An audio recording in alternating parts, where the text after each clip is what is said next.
Hi, everybody. This is Silvio Canto in Dallas, Texas, on Friday, November the 15th, and welcome to our commentary. I want to talk a little bit today about a post that I have coming out Saturday about Mexico and the U.S. ambassador to Mexico, who really dropped a some big news down in Mexico, news that is really shaking up the Mexican political class.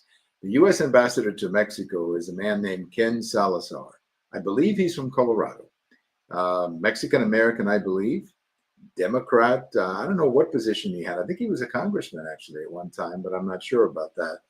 But he was appointed U.S. ambassador by the Biden administration, as presidents tend to do.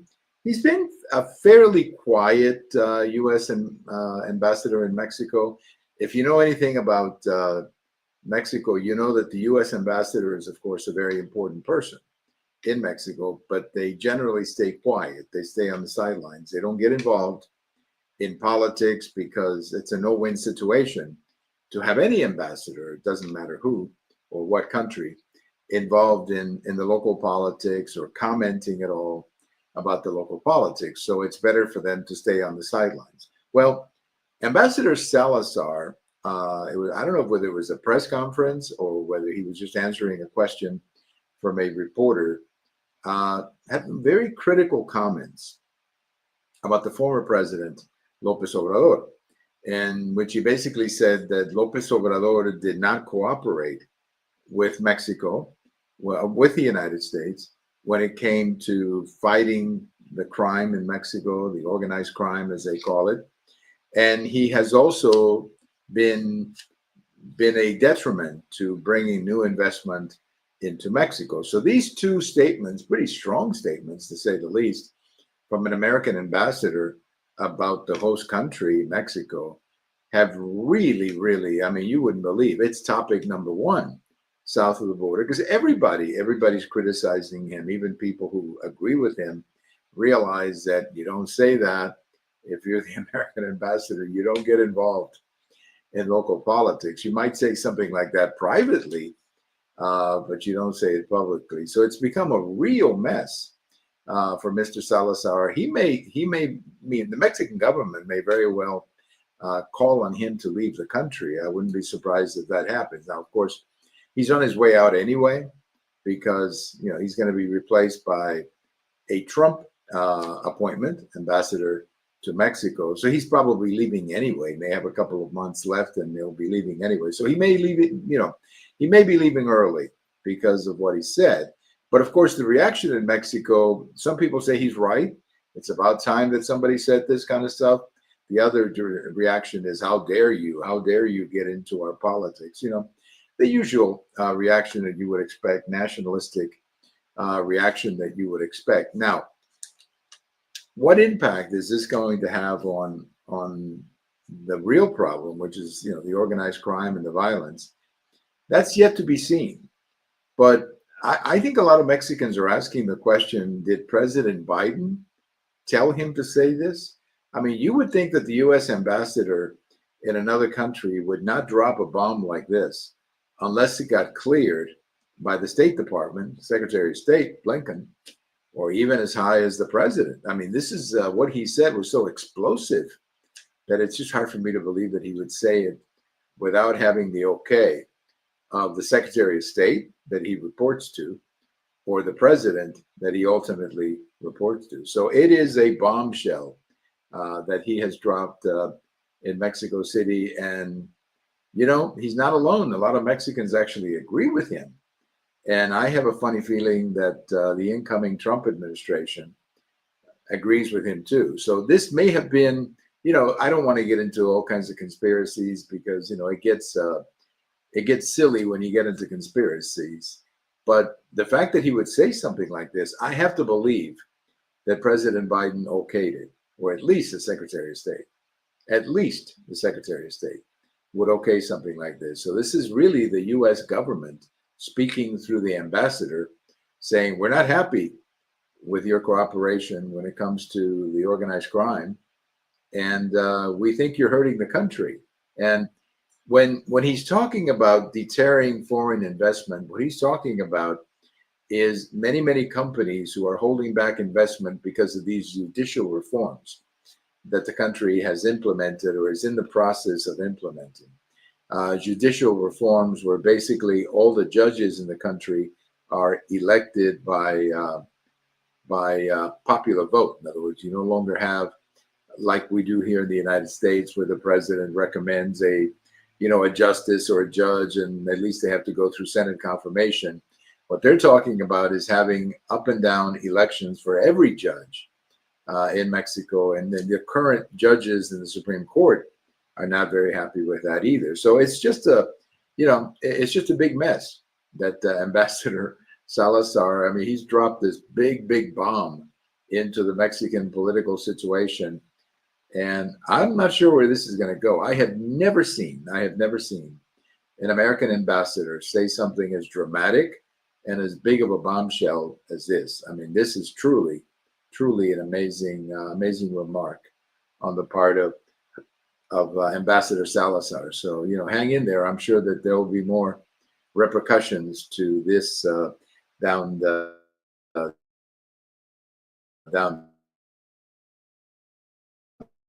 road. I have a post talking about ABU. I'm sure all of you are familiar with the program, Whoopi Goldberg and the other ladies who are part of that program. And I write in my post, I'm linking to an article that came out that there is concern at ABC News that maybe this show has become too much of an anti-Trump show. And that is what it is, by the way. I mean, maybe if they're thinking that at ABC News, they're exactly right. All you have to do is watch the show to know that it's 60 minutes of Trump derangement syndrome. That's all that it is. It's just 60 minutes of Trump derangement syndrome. It's as simple as that. And, the concern at ABC, as it would be in any network that has to attract advertising and has to attract an audience, the concern is that maybe we're going too far. Maybe we're going too far. We're forgetting all those women in the country who are turned off by this kind of daily attacks on President Trump. After all, 80% of the counties in the United States voted for Donald Trump. 80%. That's a lot of counties. That's a lot of people. I mean, he's going to win the popular vote. He carried 312 electoral votes. He carried, I think, 30, maybe 35 states. So this is a pretty national victory. So when you have a program that for an entire hour is doing nothing but bashing Trump, eventually that's going to get noticed by the advertisers and by the network. So I don't know what's going to happen with The View. Now, Whoopi Goldberg is apparently involved in another controversy about a bakery in Long Island, New York, or Staten Island, New York. I'm not very familiar with that story, so I don't want to get into it. But I think this particular show, The View, has to maybe go back to its roots. I remember when it first came out, it was Barbara Walters, and she had what I thought was a perfect show at that time of the day. It was kind of a low-key show, not political. Yes, there were people with opinions, but there were both sides were represented, and the more radical Trump derangement syndrome kind of politics was not dominating the entire show. I mean, there are days when you watch that show when it's all anti-Trump. Ridiculous. And that doesn't represent the audience, obviously, or it doesn't represent the country. Maybe the audience it does, but not the country. And if you're an ABC News network and your objective is to sell advertising and to attract a large audience, you don't want to become CNN or MSNBC, fighting ratings problems because they've become too left-wing. So I don't know what's going to happen, but I wouldn't be surprised if there are some big changes in that show. And frankly, what I would recommend is at least bring in a couple of conservatives. So at the very least, you can have healthy debates. I mean, not everybody has to be in agreement, but I think some healthy debate would help a great deal. Just a couple of other quick notes here. There's a great article by Rui Teixeira.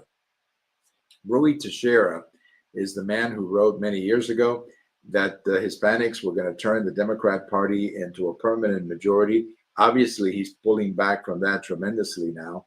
And he wrote an article, Teixeira is Texiera, Rui Teixeira.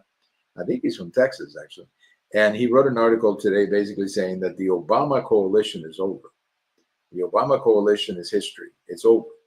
And that why, the Democrats have blown that coalition. And a lot of it has to do with illegal immigration. And a lot of it has to do with the economy. So it's a very interesting article. We're going to try to discuss it in further detail in a future video. And the other thing, of course, is Robert F. Kennedy going into the cabinet. Now, my thoughts about that are that I don't know how much Robert F. Kennedy is going to be able to accomplish, frankly, of the ideas that he has. I mean, he's got some good ideas that I would support, such as making sure that our food is more healthy. I don't know I don't know anybody who would be opposed to that. But of course, that's a little easier said than done. But the one thing that is clearly a success here for Donald Trump is the fact that he's brought in a Kennedy into his network, and that's got to be, or his cabinet, and that's got to be driving the Democrats absolutely crazy.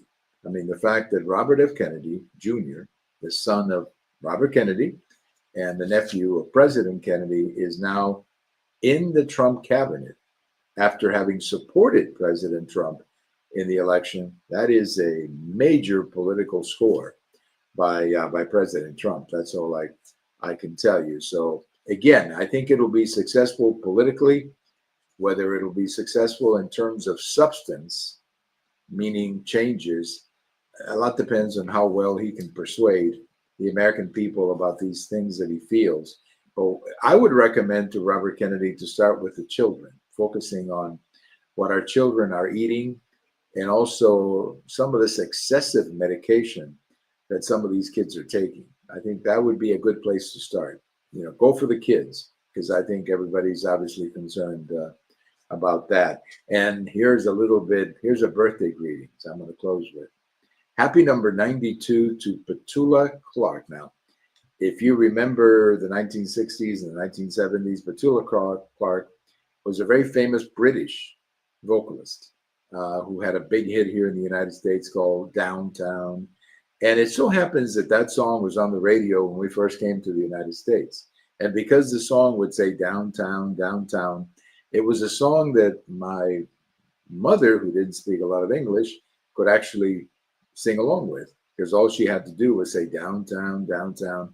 Well, anyway, Petula Clark was one of the most successful vocalists of her time. And I think she may very well be, this is, I need to check this, but I think she was the first British female vocalist who had a #1 song in the United States, Downtown, in late 64, early 65, when that came out. So we say happy number 92 to Petula Clark. When you make it to 92, I think we should all stop and say happy birthday. I don't care who you are. We should all stop and say happy birthday.